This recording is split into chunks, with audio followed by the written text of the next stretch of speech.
कोई भी आपको सिद्धि चाहिए, कोई भी कार्य करना है, आपको किसी सिद्धि के लिए करना है या किसी वस्तु प्राप्ति के लिए करना है या धन प्राप्ति के लिए करना है, आरोग्यता प्राप्ति के लिए करना है, तो उसके लिए संकल्प होता है।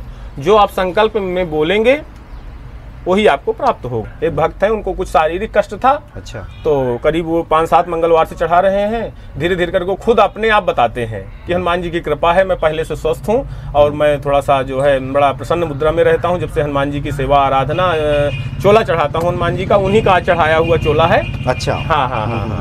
अतुलित बलधामं हेमशैलाभदेहं धनुजवन्कृशानुं ज्ञानिनामग्रगण्यं सकलगुणनिधानं वानराणामधीशं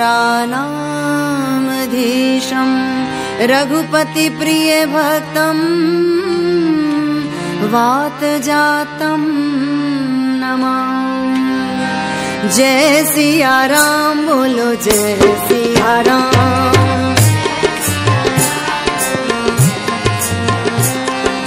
जामवंत के वचन सुहाए, सुनि हनुमंत हृदय अति भाए।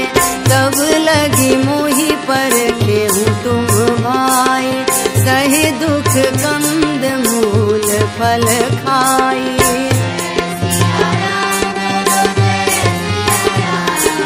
जब लगी आवो सीत ही देखी, होई काजु मोहि हरस बिसेखी।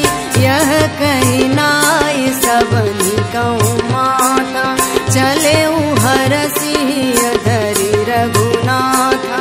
सिंधु तीर एक भूधर। जय सिया राम। सब सुख लहे तुम्हारी सरना, तुम रक्षक काहू को डरना। हनुमान जी की प्रसन्नता से भक्तों के जीवन में सब सुगम हो जाता है, आसान हो जाता है। हनुमान जी की महिमा जानने के क्रम में एक बार फिर से एक मंदिर में हम हैं। ये श्री अमरनाथ वाटिका वसुंधरा गाजियाबाद में है। हनुमान जी साक्षात यहाँ विराजमान हैं और हनुमान जी की महिमा बताने के लिए पूज्य पंडित जी हैं, पंडित प्रेम नारायण मिश्रा जी। स्वागत है आपका पंडित जी। जय सिया राम। बहुत बहुत धन्यवाद आपका। पंडित जी, पहले तो ये बताएं कि कलयुग के साक्षात देवता कि भक्त अगर आराधना करें तो भक्तों के जीवन में क्या बदलता है, किन सुखों की प्राप्ति होती है, क्या कुछ मिलता है? देखिए, ऐसा है कि हनुमान जी महाराज तो अतुलित बलधामम हेमशैलाभदेहं धनुजवनकृशानुं ज्ञानिनामाग्रगण्यं सकल गुण निधानम वानराणामधीशं रघुपति प्रिय भक्तम वातजातं नमामि। वैसे तो कलयुग में हनुमान जी की बहुत ही महिमा बताई गई है। हनुमान जी का साक्षात कृपा है और हनुमान जी, देखिए, कोई भी कार्य होता है, कोई भी देवी देवता विश्वास से होता है। अगर मन में आपके विश्वास है तो उसका निश्चित रूप से पूर्ण फल आपको प्राप्त होता है जी। जैसे कि एक छोटी सी महिमा आपको बताएंगे, सुंदरकांड की महिमा है।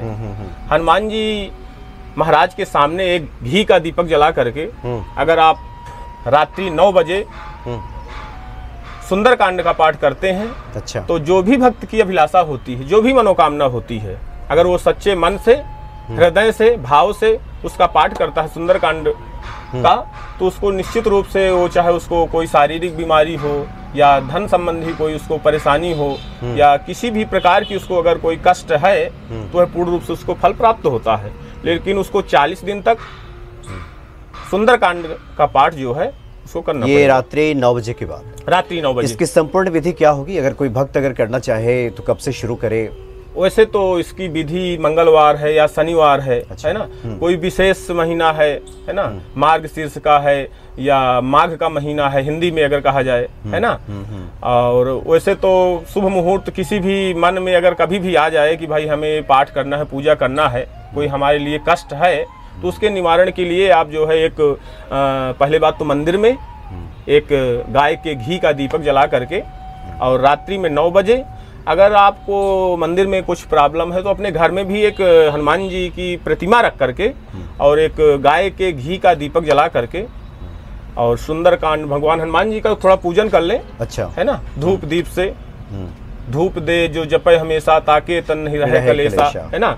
कवन सुकाज कठिन जग माही, जो नहीं होए तात तुम पाही। पवन तनय बल पवन समाना, बुद्धि विवेक विज्ञान निधाना। ऐसे ऐसी चौपाइयाँ हैं, संपुट लगा दें। अगर बहुत ज़्यादा कोई कष्ट है तो संपुट लगा करके उसका पाठ करें, हनुमान जी का पूजन करें। हनुमान जी के पूजन के बाद एक दीपक जलाएं और संपूर्ण सुंदरकांड का पाठ बड़े ही मन से, तन से, बड़े ही आराम से, भाव से उसका पाठ करें। तो भक्तों की कलयुग में हनुमान जी यानी 40 दिन का अनुष्ठान लें। जी, आप संकल्प कर लें, संकल्प करके। और एक जिज्ञासा होती है भक्तों की कि क्या रात्रि में, चूंकि इसके लिए दिन का उपवास चाहिए या फिर खाना खाने के बाद भी लोग करते हैं? नहीं, अगर दिन का उपवास हो जाए तो सबसे अच्छा है, सोने में सुहागा कहा जाएगा। अच्छा। अगर कोई उपवास नहीं कर सकता है ना, तो तमाम चीजें आज के टाइम में फल फूल है ना, कुछ भी ले करके, दूध है ना, अगर फलाहार करके करते हैं तो अच्छी बात है, नहीं तो कुछ नहीं। अगर आप भोजन भी करते हैं, लेकिन भोजन भी सात्विक होना चाहिए, लहसुन प्याज से जो है युक्त नहीं होना चाहिए।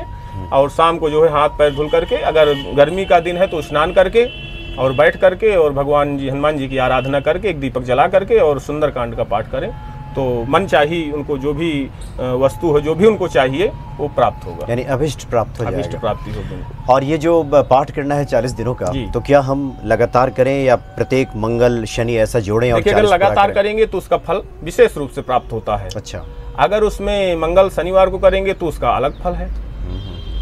अगर रेगुलर रूप से करेंगे, है ना, प्रतिदिन करेंगे तो उसका फल अवश्य है। और जो जिस कामना के लिए करेंगे वो संकल्प लेकर के और हनुमान जी की पूजा आराधना करके दीपक जलाकर करेंगे तो अवश्य उसको। यानी जो भक्त लगातार करना चाहते हैं तो सात्विक भोजन करके रात में स्नान आदि हो जाए तो ठीक ना, हाथ पैर धो करके इस पाठ को कर सकते हैं। और नहीं तो दूसरा आपने बताया कि प्रत्येक मंगल और शनि ऐसा करके जोड़ लिया जाए कि 40 दिन कब पूरा होता है। अच्छा, महिला भक्तों की तरफ से बहुत सारी बातें सामने आ जाती हैं कि महिलाएं 40 दिन का अनुष्ठान कैसे लें, क्योंकि बीच में कुछ प्राकृतिक व्यवधान इस तरह की बातें आ जाती हैं। ऐसा है, महिलाओं के लिए तो ये है, मान लीजिए उनको अनुष्ठान करना है तो जो समय होता है, अशुद्धि का जो समय होता है महिलाओं को, तो उस अशुद्धि में छोड़ दें। जैसे कोई व्रत भी महिलाएं करती हैं तो कुछ महिलाएं पूर्ण रूप से व्रत नहीं कर पाती हैं, तो उनके लिए यही विधान है कि वो बीच में उसको स्टॉप करके और उसके बाद सब पुनः शुद्ध हो करके फिर से वह अपना व्रत अनुष्ठान जो भी करती हैं वो कर सकती हैं। यानी उसको खंडित नहीं माना जाएगा। ना, खंडित नहीं माना जाएगा, इसको एक सिलसिला में ही माना जाएगा और इस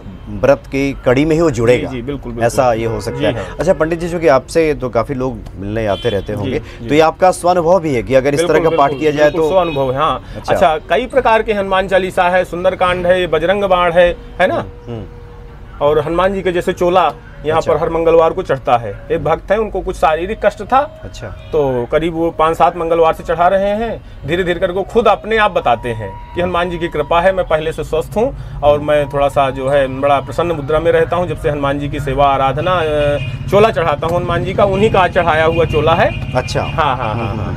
तो इसका भी महत्व है। तो हर चीज का महत्व है, कुछ ना कुछ। हवन करने का अलग महत्व है, पूजा पाठ का अलग महत्व है, यज्ञ अनुष्ठान का अलग महत्व है, हनुमान जी की चोला का अलग, रुद्राभिषेक का अलग महत्व है, हर पूजा पाठ का अलग महत्व है। हर पूजा पाठ से व्यक्ति के जीवन में कल्याण ही कल्याण। अच्छा पंडित जी, चोला चूंकि आमतौर पे होता है कि भक्त स्वयं चढ़ाते हैं या फिर पंडित जी को दे देते हैं? ऐसा हो, इससे नियम तो ये होता है कि पंडित जी के माध्यम से ही चढ़वाना चाहिए चोला, है ना, क्योंकि कोई भी कार्य होता है अगर वो मंत्रों के द्वारा होता है और नियम के अनुसार होता है। भाई कोई व्यक्ति आएगा, मान लो उसको चोला चढ़ाना है, अब उसको पता नहीं पहले क्या चढ़ाना है। पहले चढ़ाना है सिंदूर, लेकिन पहले पहना देंगे वस्त्र, है ना। चढ़ाना है पहले मिष्ठान, लेकिन पहले चढ़ा देंगे फल। इसलिए नियम से अगर कोई कार्य किया जाता है, जो उसका विधान है, विधान के अनुसार अगर करेंगे तो उसका पूर्ण रूप से फल हमको प्राप्त होता है। और विशेषकर जो महिला भक्त हैं जो चोला चढ़ाना चाहती हैं, वो तो पंडित जी को पंडित अर्पित जी करें, के माध्यम से ही अर्पित, जो भी सामग्री है, दक्षिणा वगैरह है, उसके बाद हनुमान जी का चोला अर्पित कर दिया जाता है। अच्छा पंडित जी, इस कलयुग में कई तरह की परेशानियां लोगों के सामने आती हैं, रोजगार का, धन का, गृह क्लेश है, विवाह बाधा है। ऐसे लोगों को कुछ आप अगर बताना चाहें कि वो हनुमान जी को कैसे? ऐसा है कि अगर मान लीजिए किसी को आर्थिक परेशानी है, तो आर्थिक परेशानी में देखिए एक संकल्प होता है। कोई भी आपको सिद्धि चाहिए, कोई भी कार्य करना है, आपको किसी सिद्धि के लिए करना है, या किसी वस्तु प्राप्ति के लिए करना है, या धन प्राप्ति के लिए करना है, आरोग्यता प्राप्ति के लिए करना है, तो उसके लिए संकल्प होता है। जो आप संकल्प में बोलेंगे वही आपको प्राप्त होगा। अच्छा जी। तो संकल्प में बोलेंगे मतलब कोई भी पूजा करने के पहले एक बार संकल्प ले लीजिए। बिल्कुल बिल्कुल। जो भी भक्त अपने घर में संकल्प लेना चाहते हैं, उसकी विधि क्या होगी? हाथ में, उसमें हाथ में जो है उनको जल लेना है, अक्षत लेना है, पुष्प लेना है, द्रव्य लेना है ना। और एक कुश होता है जिसको कुशा बोलते हैं, वो कुशा रखना है उसमें, और उसको लेकर के जो तिथि है, नक्षत्र है, गोत्र क्या है, नाम क्या है, कौन से स्थान पे बैठे, कौन से जिला में बैठे हैं, कौन से घर में कितना नंबर है, आदि आदि जो है, कौन सा नक्षत्र चल रहा है, कौन सी राशि चल रही है, कौन सा संवत्सर चल रहा है, किस निमित्त हम पूजा कर रहे हैं, कौन सी पूजा कर रहे हैं, आदि आदि उसका नाम उच्चारण करके अगर हम करते हैं तो उसका पूर्ण रूप से हमको फल प्राप्त होता है। जी जी जी। अच्छा पंडित जी, आज तो आपसे पहली मुलाकात है, आगे की मुलाकात में हम आपसे और विस्तार से बात करेंगे अन्य पाठों के बारे में। आज हम चाहते हैं कि बहुत सारे भक्त हैं जो हनुमान जी की कृपा पक्ष को सुन करके, जान करके उनके हृदय में एक भक्ति बढ़ जाती है। बिल्कुल बढ़ जाती है। आपकी कुछ स्मरण में ऐसी बातें आ रही हो जहाँ आपका निज अनुभव हो या फिर भक्तों का अनुभव हो, जहाँ आपको लगा हो कि ये तो हनुमान जी की कृपा है? नहीं, देखिए, हनुमान जी की कृपा तो अपना भी अनुभव है, और जो यजमान लोग करते हैं पूजा पाठ भाव से, है ना, कुछ तो भाव से करते हैं, कुछ दिखावटी करते हैं। तो हमें जो प्राप्त हुआ है, जो भावुक वाले लोग आए हैं, जो भाव वाले आए हैं, उन्होंने अभी मैं आपको पहले बताया कि जो हनुमान जी का चोला चढ़ाते हैं वो अपना ही अनुभव बताए हैं। अच्छा। कि हमको उससे जो है हम आरोग्य हुए और हम पहले से बेहतर हैं, पहले से बहुत अच्छे हैं। और हमारा जो निज अनुभव है वो भी हमने आपको बता दिया कि हनुमान जी की कृपा जरूर होती है अगर मन से, भाव से, है ना, किया जाता है। आपका कुछ अनुभव जो थोड़ा बताना चाहे, साझा करना चाहे? हमारा अनुभव तो यही है कि हनुमान जी का तो ठीक है, बाकी भोलेनाथ का प्रत्यक्ष यहाँ पर प्रमाण है।